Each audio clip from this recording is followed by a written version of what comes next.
Hi, I'm Johnny from UltimatePaperMache.com. In my last video, I showed you the new pattern I have for the Hippo wall sculpture, and I showed you how to put it together.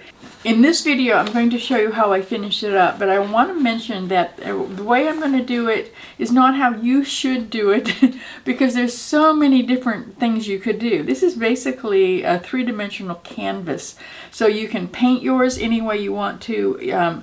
You don't even have to use paper strips and paste like I did if you don't want to. I do recommend that you use it over the eye wrinkles, just because I tried using paper mache clay over the eye wrinkles the first time I put this guy together, and it really didn't work very well. But maybe I just wasn't careful enough, and your experiences could be different. At this point, we have to decide what kind of texture we want on that canvas that we're going to be painting. And you could paint the paper strips and paste. That works really well. It's got actually a nice texture. I really like it. You could use paper mache clay, which is what I'm going to do over it, just to give it a nice texture. The original sculpture that I based this on was made with clay, like a pottery clay. It's called WED clay, actually, and I made a casting of it. And I really like the texture that I put in my original sculpture, and I'm going to try to recreate it. But real hippos aren't actually textured like that. In fact, when they come up out of the water, they almost look like they're wearing a rubber wetsuit. So using something smoother would also work. You could put drywall joint compound right over the paper strips and paste and smooth it off that way with the way I do it, the way I did my giraffe, actually. Just smooth it off instead of sanding it. Use a very lightly damp sponge. Or you could use the Silky Smooth air dry clay recipe that's on my website, and I'm going to put a link to everything I just mentioned down below.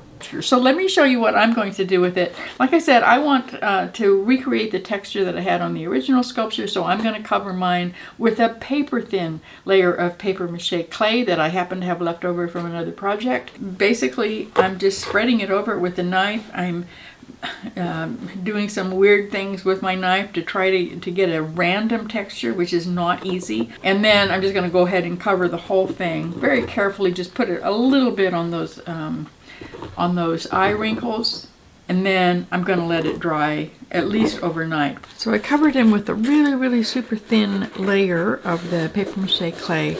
I did notice I've never actually put it on as thin as this, and I noticed that it's much less smooth than normal. But for that reason, I am going over it just with really light sandpaper. Now what I'm going to do is put some primer on it. If I had some acrylic gesso, that's what I would use. I don't have any, but I do have some latex primer, so I'm going to use that instead. If you want the back of your hippo to look a little bit better, like, if you're giving it away and you want the back to not look like that, you could spray it lightly with a black spray paint.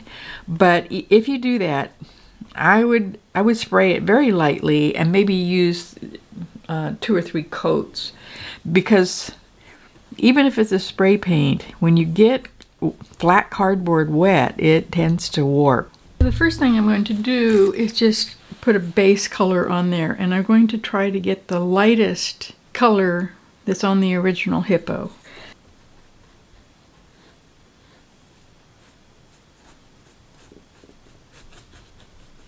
I'm using this stencil brush because I don't want any brush marks on this fellow.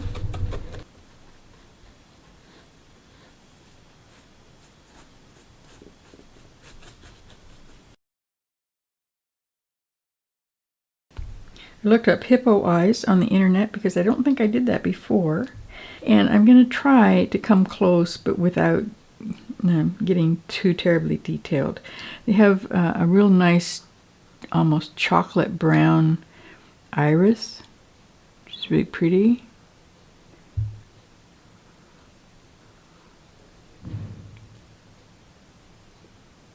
And it has some of the burnt sienna showing through on the real eye.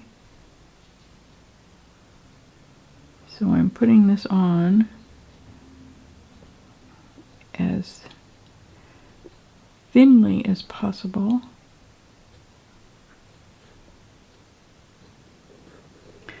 kind of a dark stripe in the corner. He's got a little, almost like triangle of lighter color up here.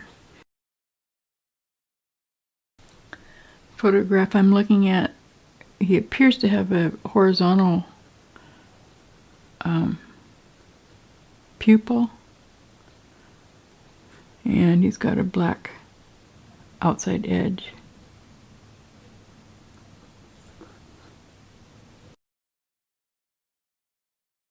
I added quite a lot of the glazing liquid to the black, and I'm going to try to put it on as thinly as possible. And I have a damp paper towel here. Just want to leave the dark color in the shadows.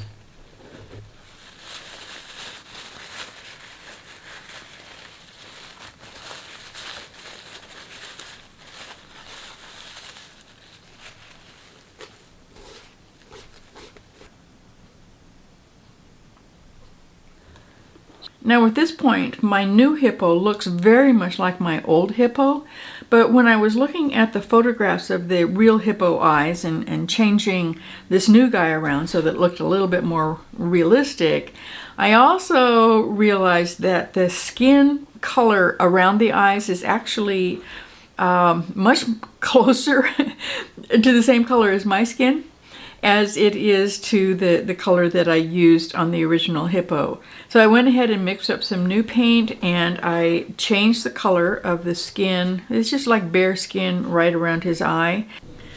Put some fingernail polish on his eyes.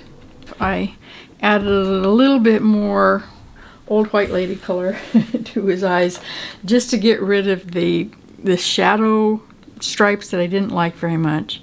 And then I thought that didn't really match very well, and so I gave him a glaze of burnt sienna and burnt umber mixed together. And then I'm thinking, well, I don't know, that's kind of orange. So I'm going back over it with a very transparent glaze of the white lady. I think that works better. It got rid of the messiness around the lines between the wrinkles. So my hippo is all done now, except for the ultra matte varnish that I'm going to put on him. I used the Deco Art ultra matte varnish. I really like it, and I wanted to show him to you now because this is what he would look like if you decide to put some either a satin varnish or a gloss varnish on yours. It almost looks like he's just coming out of the water, which is pretty cool. Now, as you also saw, I kind of changed course right in the middle when I was painting him. I'm not a professional painter, and so I never quite know how things are going to come out. I will put a link down below to a watercolor artist who has a beautiful video about painting a hippo.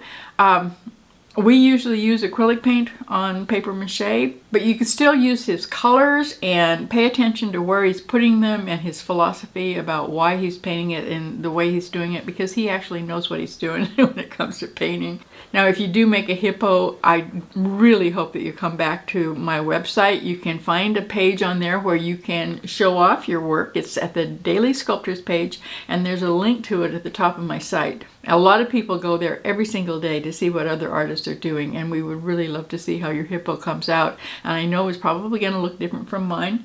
It's going to look different from both of mine, as a matter of fact, because you're going to be painting it the way you want it to be.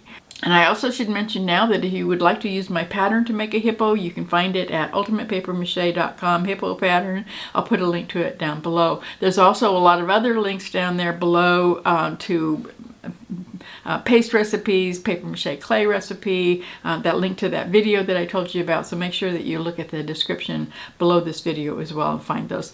Now go make something and then come visit me, ultimatepapermache.com.